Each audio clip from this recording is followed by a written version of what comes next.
आम लोग बोलते हैं। हाँ जी, जो ये गरिमा है जी संसद की, और ये खुद ही कुछ नहीं करते, उसके तो बलात्कार बैठे, और इससे क्या हम उम्मीद कर सकते हैं कि अच्छा कानून बनाएंगे। धन्यवाद। बात गरिमा के इनके लिए आती नहीं जिनके लिए सारी हैवानियत की हदें पार हो चुकी हो।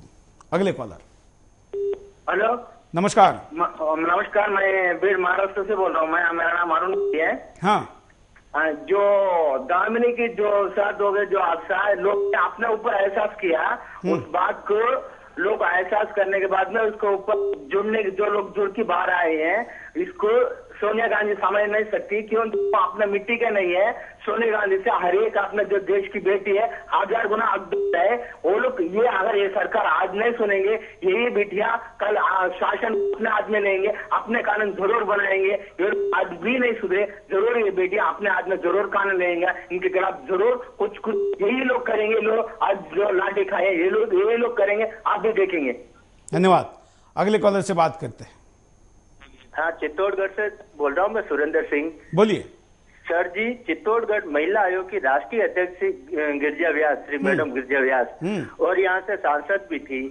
यहाँ पे शेर खान के लड़के और उन्होंने 5 जिन्होंने मिलकर एक बच्ची के साथ में रेप किया, उसके खिलाफ मैडम ने एक भी शब्द नहीं बोला।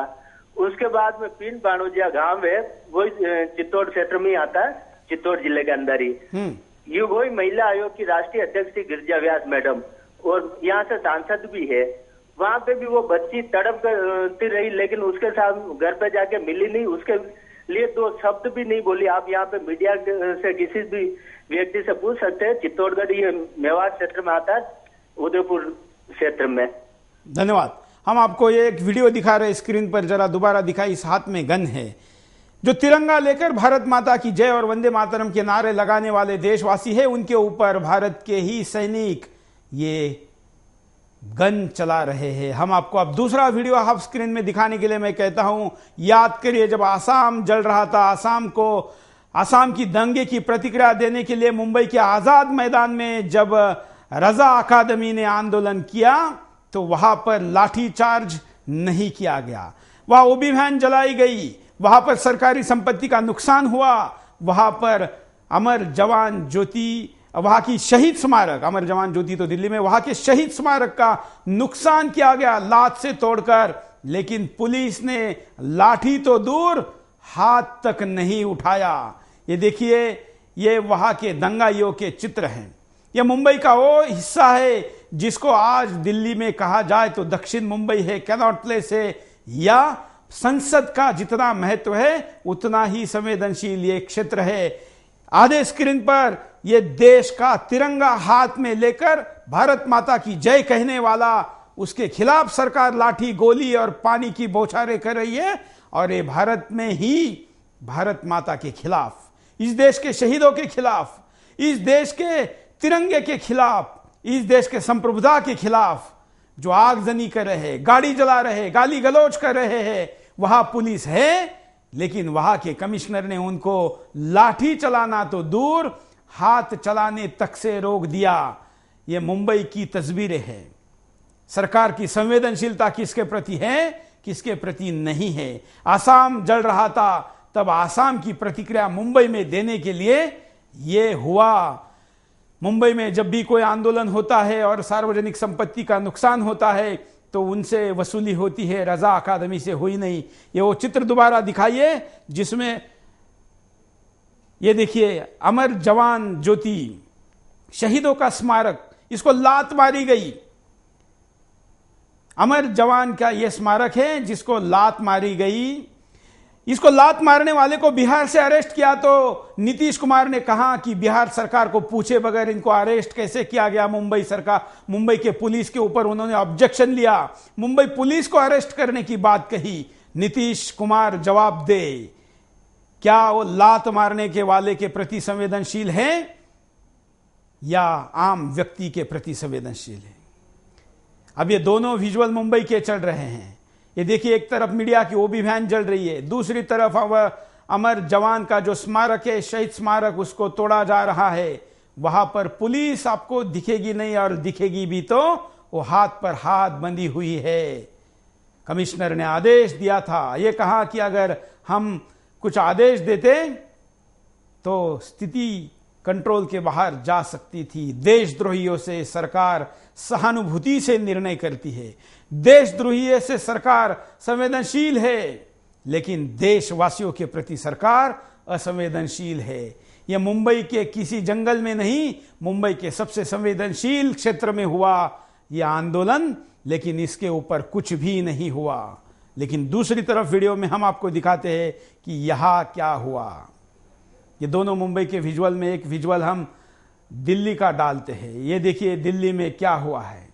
ये दिल्ली में हाथ में तिरंगा है, भारत माता की जय के नारे हैं, बहनों की इज्जत लूटने से रोकने के लिए बलात्कारियों को फांसी की मांग है, लेकिन व्यवहार उल्टा है। यह राष्ट्रपति भवन से 100 कदम की दूरी पर यह होता है। चलिए कुछ कॉलर के पास चलते हैं, कुछ कॉलर लेते हैं, सुनते हैं क्या कहना चाहते हैं।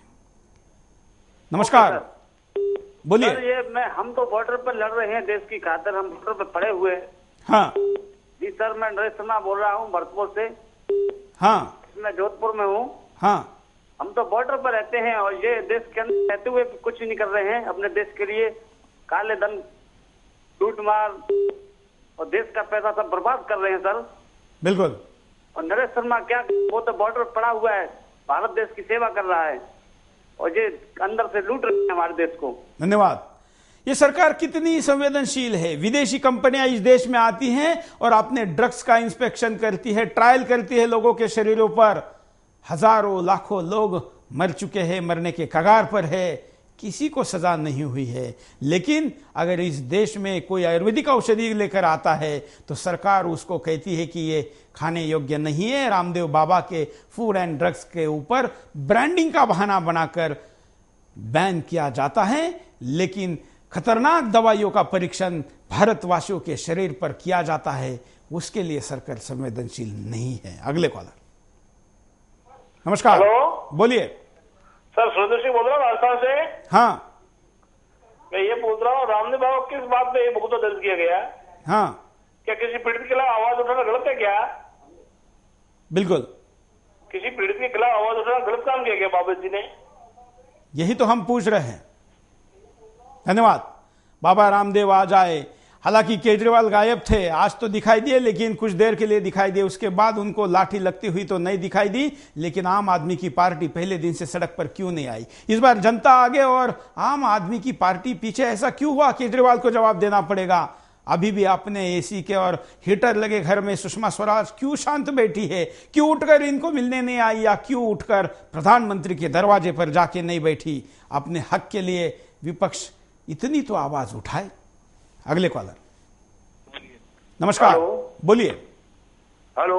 हाँ हाँ, छतरपुर से बोल रहे हैं। मैं ये कह रहा हूँ कि माननीय गृह मंत्री जी ने जब आश्वासन दे दिया है, इसके बाद ये अनावश्यक ये बॉडरेशन पैदा करना और देश के लिए समाज का समय बर्बाद करना उचित नहीं है। वैसे ही है, बलात्कार के प्रकरण में आजीवन कारावास सजा है और सामूहिक बलात्कार के प्रकरण में फास्ट ट्रैक कोर्ट वगैरह का व्यवस्था की जा सकती है, लेकिन ये जो हो रहा है वो उचित नहीं है। भाई साहब, आप जो बोल रहे हैं, आप क्या कांग्रेस के प्रवक्ता बोल रहे हैं? आप कांग्रेस के प्रवक्ता हैं?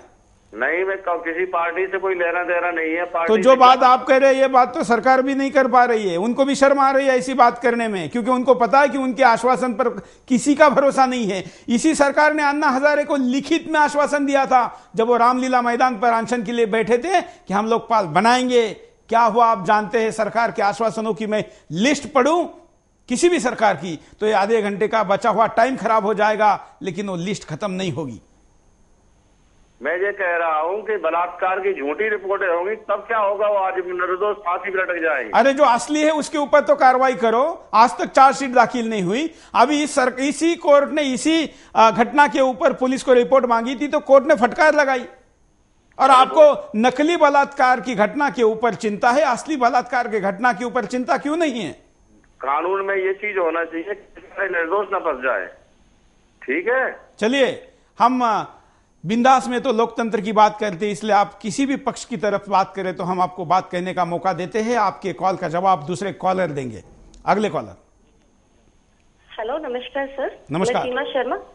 हाँ बोलिए। मैं सीमा शर्मा दिल्ली से बोल रही हूँ। हाँ, ये जो किस्सा है, जो अब जो इंसिडेंट चल रहा है, जो मूवी देख रहे हैं या प्रतिक्रिया देख रहे हैं जनता की, वो आज एक दिन की बात नहीं है, वो बरसों से राख के ढेर में छिपी हुई चिंगारी है जो आज भड़क उठी है। बिल्कुल, ये सिर्फ एक लड़की का दर्द नहीं है, ये नहीं कि इसी लड़की को तकलीफ हुई है, किसी और को नहीं हुई। ये तो फिर भी एक मैच्योर लड़की है, मैं ये नहीं कह रही कि उसकी तकलीफ नहीं है या मैं उससे संवेदनशील नहीं हूँ, लेकिन आप देखिए जहाँ पर छोटे छोटे मासूम बच्चे, लड़कियां तो छोड़िए लड़के भी महफूज नहीं है, जहाँ पर जिस देश में, मैं खाली लड़की की बात नहीं करूंगी, आप देखिए छोटे छोटे बच्चे होते हैं। आप श्री राम स्कूल का उदाहरण लीजिए, जिसमें प्रियंका गांधी के बच्चे पढ़ते हैं, वहाँ पर छोटी सी बच्ची के साथ इंसिडेंट हुआ, लेकिन वो दबकर रह गया। जेडी स्कूल में एक विधवा माँ के 4 बच्चों के साथ जिस तरह से दुराचार हुआ, इतना दुर्व्यवहार हुआ, हर माँ का दिल रो उठा। ऐसा लगता था, पता नहीं उस टाइम हमें ऐसा महसूस हो रहा था कि ऐसा ही दृश्य कुछ होना चाहिए जैसा आज है। वही चीज मेरे अंदर भी थी और लोगों के अंदर भी थी, लेकिन क्योंकि वो एक प्रख्यात देता है तो उनके लिए कुछ नहीं हो सकता। तो ये जो दुर्व्यवहार किया जाता है छोटे बच्चों के साथ भी, ये औरतों के साथ भी है, ये बहुत जरूरी है कि फांसी की सजा और या बल्कि उससे बर्बरता, जैसा कि सऊदी अरेबिया वगैरह में होता है, वैसा ही होना चाहिए।